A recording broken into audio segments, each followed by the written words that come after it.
नमस्कार दोस्तों, मैं हूं आपका दोस्त सत्यम कुमार आनंद और आप देखना शुरू कर दिया है नीला चंपारण समाज की एक नई सोच से। आज उपेंद्र कुशवाहा जी पूर्व केंद्रीय मंत्री चंपारण जो कि महात्मा गांधी की कर्मभूमि तिहरवा आश्रम में पधार चुके हैं और उनके कार्यकर्ता में काफ़ी जोश उत्साह दिखाई दे रहा है, क्योंकि कार्यकर्ता का कहना है कि हमारे जो नेता हैं वो सबसे अलग हैं और सबसे अच्छे हैं। चलिए इसी के खास मुद्दे पर बात करते हैं और इस चंपारण की धरती से विरासत बचाओ नमन यात्रा का शुरुआत इसी धरती से किया जा रहा है। इसका यात्रा का क्या मकसद है, क्या लोगों के समाज पर इसका क्या असर पड़ेगा, तमाम ऐसी बातें हैं जो कि हम लोग बात करेंगे। सर, आपका बहुत बहुत स्वागत है। बहुत बहुत धन्यवाद आपके चैनल के माध्यम से। सबसे पहले बताएं कि विरासत यात्रा और विरासत बचाओ नमन यात्रा जो निकाला गया है चंपारण की भूमि से, इसका क्या मकसद है? देखिए, ये जो विरासत बचाओ यात्रा जो हुआ है ना जी, तो पहले तो नमन पे मैं बात करता हूँ। नमन अपने राष्ट्रपिता महात्मा गांधी जी के चरणों में हमारे राष्ट्रीय नेता माननीय उपेंद्र कुशवाहा जी तिहरवा गांधी आश्रम में महात्मा गांधी को प्रणाम नमन करने के बाद वहाँ से यात्रा की शुरुआत किए हैं। विरासत बचाओ जो है, तो एक समय 2004 से पहले की जो कहानी आप लोगों को मालूम है, पूरी बिहार की जनता त्राहिमाम में थी। जंगल राज जो आप लोग शायद नहीं देखे होइएगा, सुने होइएगा, जो आपकी उम्र है, ठीक है ना, लेकिन अपने पुरखों से आप सुनिएगा फिर इसको कि क्या दुर्गति थी। दिन में चलना मुश्किल था, रात तो छोड़ दीजिए, बेटी बहन की घर से निकलना, इज्जत दाव पे लगा रहता था। कहाँ क्या होना है इसका कोई ठिकाना नहीं था।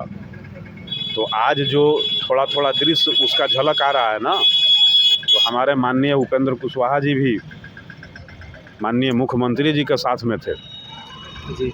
लेकिन माननीय मुख्यमंत्री जी फिर उसी 2004 जंगल राज की गोद में जाके बैठ गए और उन्हीं के शरण में बैठने के बाद आज फिर जो बिहार की स्थिति बदलती जा रही है, लूट शुरू हो गया, गाड़ी चोरी शुरू हो गया, छीना झपटी शुरू हो गया, तो आज तो जंगल राज फिर शुरू हो रहा है ना जी। तो फिर जो समाजवादी लोग हैं, माननीय उपेंद्र कुशवाहा जी के विचार के लोग हैं, ये लोग कहाँ जाएंगे? तो उसी कड़ी में विरासत बचाओ, जो विरासत है, जो एक समय में 2004 के बाद जो समता पार्टी की और राष्ट्रीय जनता दल यू का गठन हुआ था कि जंगल राज को बिहार से समाप्त करेंगे, उसके लिए गठन की गई थी। और आज वह जंगल राज के गोद में जेडीयू जाके बैठ गई। तो इस स्थिति में हमारे माननीय उपेंद्र कुशवाहा जी ने नई पार्टी के गठन किए और विरासत बचाओ नमन यात्रा महात्मा गांधी जी के पुण्य भूमि तिहरवा से शुरू किए हैं। आज हम लोग चनपटिया विधानसभा की धरती पे हैं। तो जो ये यात्रा निकाला गया, क्या समाज पे इसका कैसा असर पड़ने वाला है? समाज को हम लोग बताने के लिए चले हैं जी कि जो आप लोगों ने माननीय मुख्यमंत्री नीतीश कुमार जी के पक्ष में जो मैंडेट दिया था, उसका उन्होंने गलत उपयोग किया। आपने मैंडेट दिया था कि हाँ, बिहार को स्वच्छ बनाएंगे, भयमुक्त बनाएंगे, लेकिन भय के ही गोद में जाके बैठ गए। तो आज हम लोगों को यही बताना है कि जो मैंडेट दिया गया उसके विरुद्ध में जो गए हैं, इसी के लिए विरासत बचाओ नमन यात्रा के माध्यम से हम लोगों को संदेश देने के लिए निकले हैं कि फिर समय आ रहा है और समय पे आप लोग जगिए और बिहार को बचाने का काम कीजिए। आप लोग का जो ये पार्टी है राष्ट्रीय लोक जनता दल, जिसमें लोग जुड़ना चाहते हैं, जो कि बहुत सारे लोग बिछड़ गए लेकिन बहुत सारे लोग जुड़ना चाहते हैं, उनके लिए खास संदेश?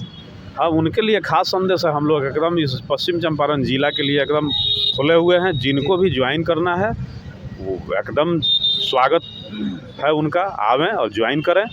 मैं इस चनपटिया विधानसभा का पूर्व में प्रत्याशी भी रहा 2020 में।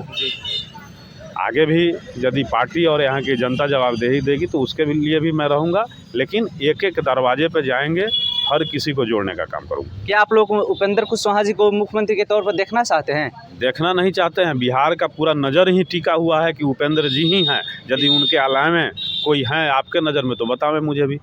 उनके अलावा कोई आपको भी दिख रहे हैं कि बिहार के कमान संभाल लेंगे और भयमुक्त, दोष मुक्त और एक स्वच्छ समाज बिहार में स्थापित करने के लिए उनके अलावा कोई है तो बतावें। मैं आपसे पूछना चाह रहा हूँ। जैसे कि बहुत सारे हैं लोग, चिराग पासवान, तेजस्वी जी और नीतीश कुमार जी ऐसे भी हैं ही हैं अभी, तो उन लोगों का मतलब है वो लोग भी तो है। देखिए, जिनका नाम लिए तो 2004 से पहले उन्हीं का राज था ना, और उनके आते आते अभी क्या शुरू हो गया है मैंने अभी पहले बताया जी। मैं नाम तो नहीं लूँगा, लेकिन अभी जो शुरू हो गया है कि बारात जाने में स्कॉर्पियो बोलेरो चोरी चला जा रहा है, क्या है? उन्हीं का राज न है। तो कभी उनके पिताजी थे और आजू हैं, तो क्या उन पे लोग भरोसा करेंगे? आप हम भरोसा कर सकते हैं? जिस तरह स्वच्छ छवि में आप घूमे हैं, हम घूमे हैं, और उसमें आज आज़ादी में खलल होगा तो बर्दाश्त होगा? आपको भी नहीं होगा। इसी संदेश के लिए हम लोग निकले हैं कि फिर भय मुक्त में हम लोग रहें और भय मुक्त बनावें। चलिए, बहुत बहुत धन्यवाद बात करने के लिए।